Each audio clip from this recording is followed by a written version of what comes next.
బీసీలకు 42% రిజర్వేషన్ ఖచ్చితంగా అమలు చేయాలని నిజామాబాద్ ప్రెస్ క్లబ్ ఆధ్వర్యంలో పెద్ద ఎత్తున నిరసన చేపడుతున్నారు. అందరికీ అర్థమయ్యే విధంగా అవగాహన కల్పిస్తూ ర్యాలీ సైతం నిర్వహిస్తున్నారు. మాట్లాడదాం దీనికి సంబంధించిన ప్రెస్ క్లబ్ అధ్యక్షుడు ఉన్నారు. ఎట్లా చూస్తారు బీసీ అంశాన్ని? ఇప్పటికే పెద్ద మొత్తంలో రాష్ట్ర వ్యాప్తంగా బంద్ పిలుపునిచ్చింది. జర్నలిస్టు సంఘాలు కావచ్చు, ప్రెస్ క్లబ్ నుంచి కూడా పెద్ద ఎత్తున ర్యాలీ తీస్తున్నారు. ఎట్లా చూస్తారు ఈ అంశాన్ని? సామాజిక కోణంలో బీసీలు జనాభా పరంగా వారికి రావాల్సిందంతో వారి హక్కుల ప్రకారమే ఈ రిజర్వేషన్ కోరుతున్నారు.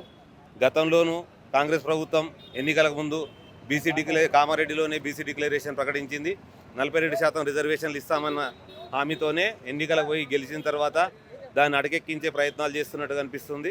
ఇప్పటి వరకు ఖాళీ కులగణన చేసిరు, కానీ దానికి శాస్త్రీయ పరంగా జరగాల్సిన విధి విధానాలు జరగకపోవడంతోనే కేవలం జీవో 9ను జారీ చేసి అమలు చేయాలని ప్రయత్నిస్తే దాని కోర్టు ద్వారా కొందరు అడ్డుకోవడం జరిగింది.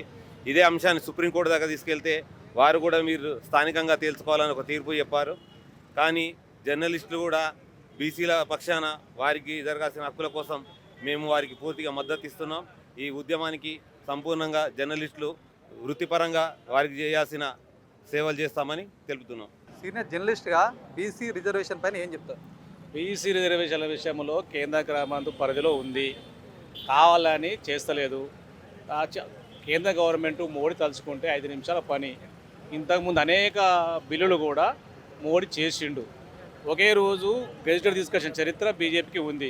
ఈ విషయంలో రాజ్యాంగ సవరణ చేయాల్సిన బాధ్యత బీజేపీ కాబట్టి ఇమ్మీడియట్లీ ప్రజలను రోడ్డు మీద తీసుకురాకుండా చట్టబద్ధం చేసి బీసీలకు న్యాయం చేయాలని మేము డిమాండ్ చేస్తున్నాం. బీసీ రిజర్వేషన్ అంశం ప్రస్తుతం మొత్తం రాష్ట్ర వ్యాప్తంగా నడుస్తుంది. ఏం చెప్తారా సార్? రాష్ట్ర ప్రభుత్వం తక్షణమే బీసీ రిజర్వేషన్ పట్ల ప్రత్యేక దృష్టి సారించి ఎలాంటి అడ్డంకులు రాకుండా తక్షణమే అమలుకు పాల్పడాలని కోరుకుంటున్నాం.